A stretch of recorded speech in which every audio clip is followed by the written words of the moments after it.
Bonjour à tous les amis, c'est Sprama & Co. On se retrouve aujourd'hui pour un peu de colis. Donc ici un colis avec mon héliotrope full air toujours. Je dis toujours parce que les prochains combats colis seront plutôt avec un stuff full eau. Donc là c'est le dernier combat full air avant un moment en tout cas. J'ai pas prévu d'en faire un au moment où je le fais. Et vous n'en aurez pas en tout cas avant un mois je dirais, vu que j'ai un gros planning de vidéos très lourd. Alors ici en face on a donc un Sakri 198, un FK 200 et je crois un autre Sakri 200. Je suis en compagnie de Blood Diamond, un Yup que j'ai avec moi sur Skype. Non, je sais plus si je l'ai... Oui, je l'ai avec moi sur Skype, c'est juste. Sauf qu'ici, je l'ai pas enregistré directement en live parce qu'il avait pas un bon micro. Sinon, je vous aurais bien mis une convo comme ça, c'était assez sympatoche. En l'occurrence, j'ai fait le combat il y a encore relativement longtemps, donc je vais pas trop vous spoiler puisque je vais pas vraiment réussir à le faire, dans tous les cas si je voulais, puisque j'ai un peu oublié le déroulement du combat. Donc avec nous également une Kra, oui je crois que c'est une Kra, voilà, moi je joue vraiment pas mal les invoques dans le stuff R, car plus tard avec le stuff O, je dois avouer que je suis pas 1 sur 2, j'ai qu'une seule invocation, donc je mets surtout le Doppel.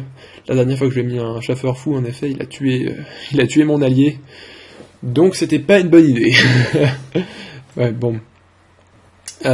Ici par contre le chasseur fou lancier, lui en CC, j'ai l'impression qu'il est déjà plus intelligent que le chasseur fou classique, puis il a des très bons stats, il frappe fort. Il enlève des PM, il peut frapper à distance, potentiellement, s'il a des bonus PO. Non, disons, le chasseur fou lancier est vraiment pas mal du tout. Bon, c'est quand même pas par rapport à l'ancien chasseur fou lancier qui donnait des PA à toute l'équipe, 2 à 3 PA, mais bon, on va dire qu'il est quand même pas mal du tout. Alors ici, j'ai déjà posé un portail en avant, donc un portail pour pouvoir attaquer plus loin dans le combat éventuellement. Blood Diamond joue très bien, je me souviens plus comment je trouve qu'il jouait bien en tout cas lui. Et la Kra par contre je me souviens plus exactement, je crois que j'ai fait qu'un seul combat avec elle, donc j'ai pas des très bons souvenirs, juste ce combat d'ailleurs. C'est pas facile de trouver des bons combats colis, parce que souvent on tombe avec des gens assez nuls, par exemple des gens qui sont 80, des compos pas du tout équilibrés avec 2 SRAM, alors qu'ils ont pas vraiment beaucoup de chances de gagner avec 2 SRAM, c'est pas très... Ou à chaque fois souvent les EK flip, et les EK flip, étant donné qu'ils sont tellement cheatés ces temps-ci, on n'arrive pas à faire grand chose bien souvent. Mais bon, là le FK s'avance, il tape les 2 invoques, en tant que tel c'est peut-être pas une mauvaise idée, sauf qu'il se met très largement dans ma ligne de mire, on va dire. Cependant il a fait un FK shield, donc bouclier FK qui réduit les dommages de 75%, donc ça serait mieux que ce soit quelqu'un d'autre que je focus. D'ailleurs j'ai remarqué, je pense que c'est sans doute un stuff alternatif que je vais prendre. Je vais remplacer peut-être ma ceinture et ma cape clim par la ceinture de classe, et plutôt peut-être une cape matelassée. L'avantage, c'est que la ceinture de classe enlève le lancer en ligne de Brimad, donc déjà que Brimad ça passe à travers les murs, ici je pourrais le lancer pas qu'en ligne, donc c'est-à-dire que dès que quelqu'un est à mon cac, je peux déjà le pousser dans tous les sens que je veux, enfin je peux le pousser devant moi, je peux le pousser de côté, ça c'est pas mal du tout, ça permet donc une très grande mobilité pour enlever les gens derrière des obstacles, et également ça enlève la ligne de vue de Brimad. Donc Brimad c'est le sort R à 4 PA que j'utilise tout le temps, donc sans ligne de vue c'est pas mal du tout. Alors donc cette ceinture c'est 2 effets principalement, je crois pas qu'il y ait vraiment d'autres effets bien, mais c'est déjà pas mal du tout. Voilà, donc ici je tape, il réduit pas mal les dommages, cependant j'ai quand même des gros dommages, alors je le frappe bien. D'ailleurs, je sais pas exactement, il me semble que c'est pas vraiment 75%, parce que je pense pas qu'avec ces 37% de réduction, j'ai pu frapper aussi fort. Ça me semble un peu bizarre, hein. Parce qu'avec les 100 de résistance fixe, donc on peut imaginer peut-être que je vais frapper du 1000, ensuite ça va réduire de 370, 370 points de vie, donc plus que du 670, et ensuite on va diviser ça par 4, donc ça me semble un peu bizarre les dommages que je lui ai mis quand même, je pense pas que j'aurais dû lui en mettre autant, avec un shield. Peut-être qu'il est bugué, je sais pas, peut-être que c'est moi qui sais pas faire les calculs, mais il me semble que les dommages que j'ai mis étaient quand même trop cheatés par rapport à ce que j'aurais dû mettre. Alors voilà, le Yup, lui, il a foncé dans le tas pour attaquer donc les Sakri. C'est clair que le Sakri c'est le mieux à focus. En l'occurrence, le Feka, je crois qu'il est terre, oui il est terre, le Feka a ses sorts, a ses réductions, pardon. L'Acra, elle vire très bien les PM, ça c'est vraiment excellent. On a une bonne map PO quand même pour nous, ça il faut avouer. Du coup, elle lui vire les PM, la PO, il peut plus rien faire. Je crois qu'il va poser un glyphe, sans doute. Je crois que les glyphes, ça n'a pas la portée modifiable.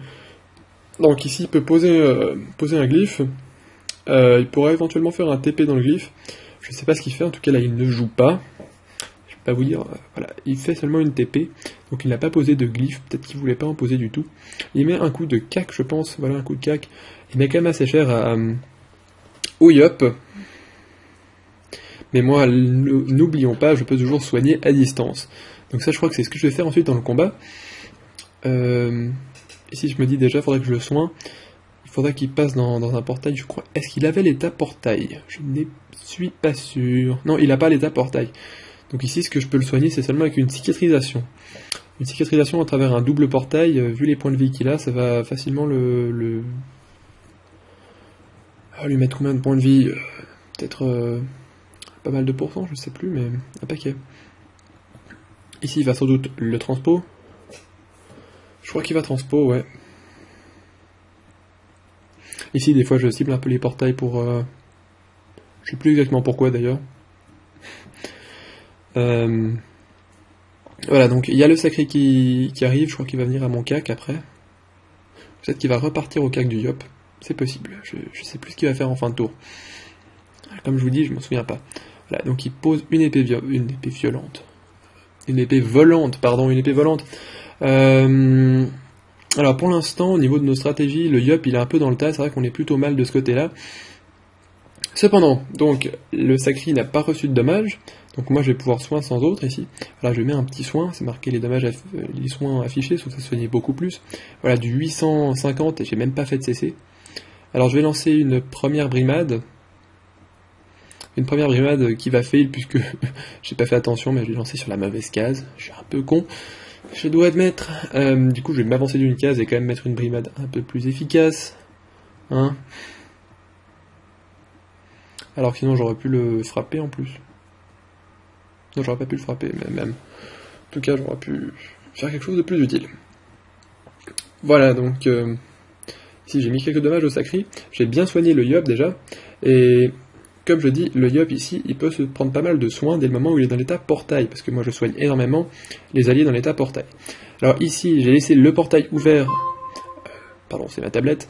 J'ai laissé le portail ouvert afin qu'elle puisse attaquer avec sa pupu à travers le portail. Donc une pupu à travers un portail, ça fait des dégâts quand même. Hein. Ensuite, une flèche sanglante à travers un portail, vraiment c'est pas mal. Donc si on gère bien les portails comme ça, comme je les ai placés là, ça peut être pas mal du tout. Surtout que l'ennemi le Feka s'était mis juste en face. Donc là il prend pile les dommages du portail. Donc c'est pas vraiment très bien. D'ailleurs s'il est intelligent, non attends, pardon. J'ai confondu, pas vu que le Kra s'était déplacé. Du coup, il a toujours perdu plein de PM, parce qu'il a très peu d'esquive PM, je crois, puis la Kra en a beaucoup, de retrait PM. Il est un peu coincé ici. Déjà, il est bloqué par les invoques, il n'a pas de fuite. Donc le Feka est vraiment mal, et il peut pas faire grand chose pour ce coup-là, dans ce combat-là. Il frappe avec quelques retours du bâton, là il met un glyphe qui enlève des PA. Cependant, il se met quand même assez mal. Voilà. Il a quand même mis du 1000 dommages. Sur du 24%, c'est quand même pas trop mal, hein, il faut remarquer. Ici, j'ai dit ensuite au Yop de venir vers moi, pour pouvoir le soin avec tous mes sorts de heal. Alors, à savoir que à front, ça va soigner du 12% et du 13 en CC. Cicatrisation pour 4 PA, ça va soigner du 10 et du 12 en CC. Ça le fait en zone sur moi-même également. À travers les portails, ça va également augmenter ce genre de soins. Donc ça peut vraiment faire des soins énormes comme avant, vous avez pu voir avec la cicatrisation.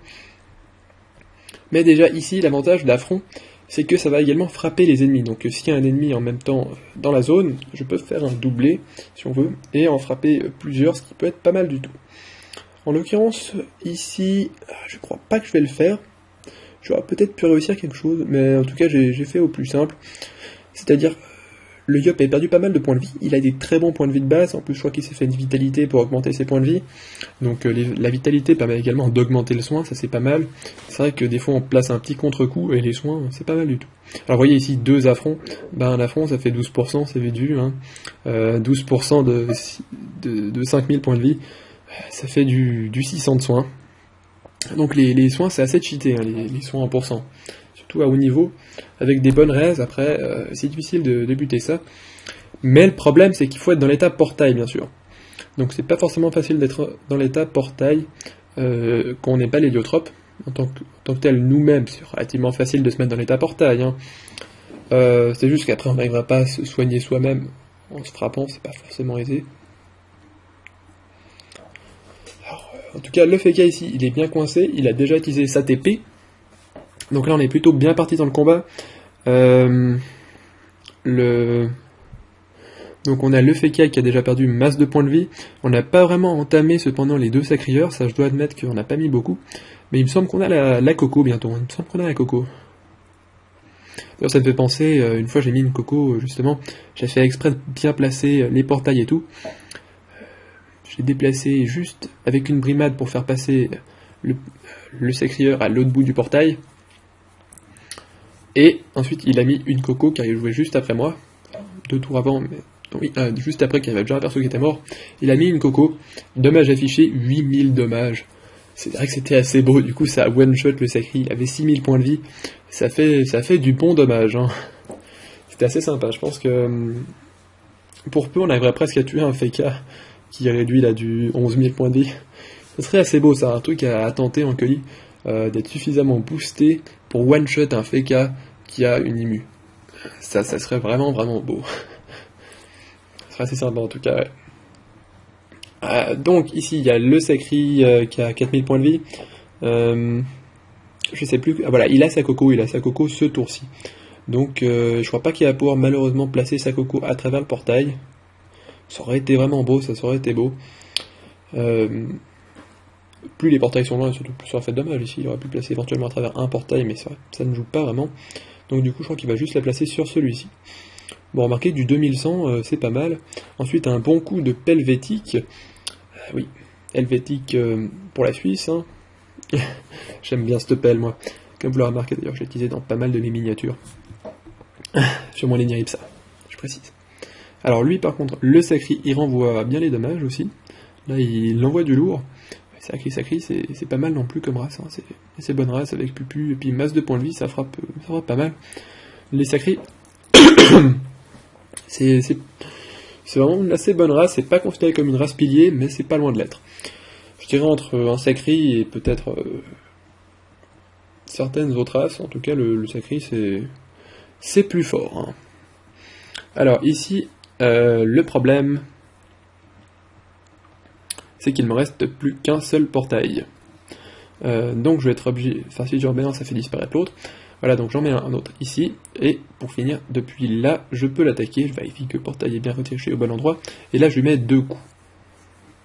Voilà, 2 coups qui lui mettent vraiment très cher, vu le nombre de portails. Je sais plus combien il a de résistance, il me semble qu'il avait quand même pas mal. Hein. Ici le double il met cher également, donc le Sacri est vraiment bien tapé. L'avantage dans ce combat par rapport aux autres, pourquoi je prends pas en général mon Helio R, c'est que je me fais focus. Ici les ennemis m'ont pas focus, alors que j'ai aucune résistance. Ils ont focus le Yop, mais le Yop il a vraiment un paquet de résistance. Je me souviens plus exactement combien il a, mais je crois qu'il a des très bonnes résistances. Donc ici ils ont peut-être fait un peu une faute tactique, même si en même temps j'étais plus loin. Mais ils auraient plutôt dû essayer de tenter une coop sur moi. Je pense que c'est plutôt ce qu'ils auraient dû faire, parce que ensuite ils arrivent vraiment facilement à me focus. Car j'ai pas beaucoup de résistance et des points de vie plutôt moyens. Et moi j'ai de la peine pour me soigner moi-même. Je veux dire, soigner les alliés ça va encore. Par contre, me soigner moi-même, il faut quand même faire le réseau de portail classique. Donc c'est-à-dire un portail à gauche, un portail à droite, et encore un portail 2 cases en haut, et un portail 2 cases en bas. Et si on prend l'état portail, on arrive là très bien à se soigner, mais ça c'est pas facile à placer du tout. Enfin ça prend 2 tours seulement à placer, c'est certes. Enfin je veux dire un tour et puis le prochain tour on le met. Sauf que c'est pas facile à placer en un combat colis où on n'arrête pas de se déplacer, et en même temps on cherche à frapper, parce que se soigner c'est bien, mais si en même temps on se fait frapper, en général on se fait frapper plus. Voilà, ici le gros fail du Feka, il sait pas comment ça fonctionne les portails. Il sait pas comment ça fonctionne les portails. Donc les portails, je le rappelle, ça ne fonctionne pas avec les CAC. De plus, c'est la zone de départ du sort. Donc en l'occurrence, s'il avait lancé un sort sur cette case, ça aurait rien fait non plus. C'est la zone de départ du sort pour qui inflige de dommage. Alors du coup ici, il en profite, il tue le sacré. Peut-être que si le Feka avait pas fait un fail comme ça, il aurait pu le tuer. Bon, je sais pas s'il aurait réussi à aller jusqu'au portail, mais en tout cas là, ça n'a pas du tout aidé le gros fail qu'il nous a fait. Ici, je me souviens plus ce que je vais faire, je crois que je vais finalement attaquer le... Il me semble que je vais attaquer le sacré. Oui, je crois que c'est ça. Donc ici, je vais taper le sacré, je vois qu'il a plus des masses de points de vie. Je le tape plutôt bien avec... Oui, un bon soin, ouais, c'est vrai que ça passe pas mal. J'ai quand même envie que mon Yop survive. Et ensuite je tape avec un petit affront. J'aurais pas pu le tuer quand même, j'aurais pas pu le tuer. Une raillerie, ça frappe pas aussi fort.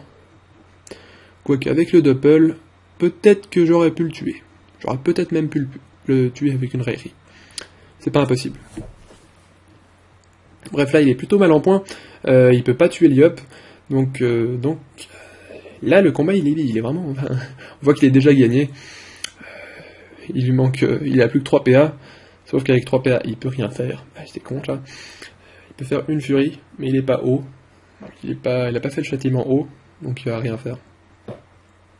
Et l'épée volante, il l'a déjà mise. Donc il me met du coup un assaut à moi, mais on sait tout de suite que ça va pas être suffisant. Maintenant, je sais pas si le Feka va pouvoir tuer le Yop, ça je m'en souviens pas. Je crois pas. J'ai souvenir que la CRA fait bien son taf de virer des PM. Voilà, elle vire de la PO, des dommages, du PM, et je pense encore du PM, voilà. Elle a viré 3 PM, donc lui il a techniquement à 7 PM je crois pour aller au CAC.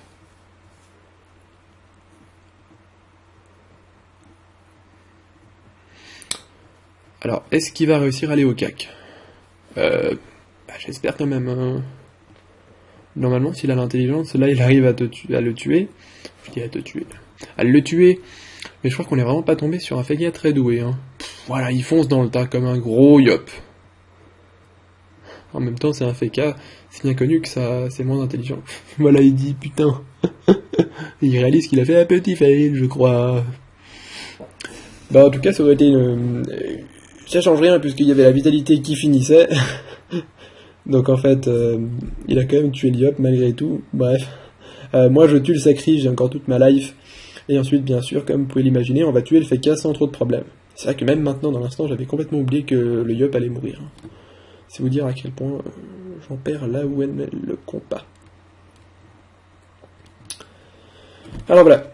En tout cas, j'espère que ce petit combat colis vous aura plu. J'aurais pu le mettre en accéléré, c'est vrai, je n'ai pas pensé comme ça. Maintenant j'y pense, je me dis, ça aurait peut-être dû le mettre plutôt en accéléré, celui-là il est peut-être un peu long quand même, il fait 19 minutes. En tout cas j'espère que cette vidéo vous aura plu. En tout cas ça a bien montré la puissance d'un héliotrope en colis, entre les soins et la frappe assez bourrine. Cependant, j'ai pas des très bonnes résistances comme je le répète. Du coup c'est pas trop mal. Donc j'espère que cette vidéo vous aura plu. On se retrouve à bientôt pour une prochaine vidéo, peut-être du colis PVP ou encore un solotage de boss. Voilà. Bref, c'était Espremen.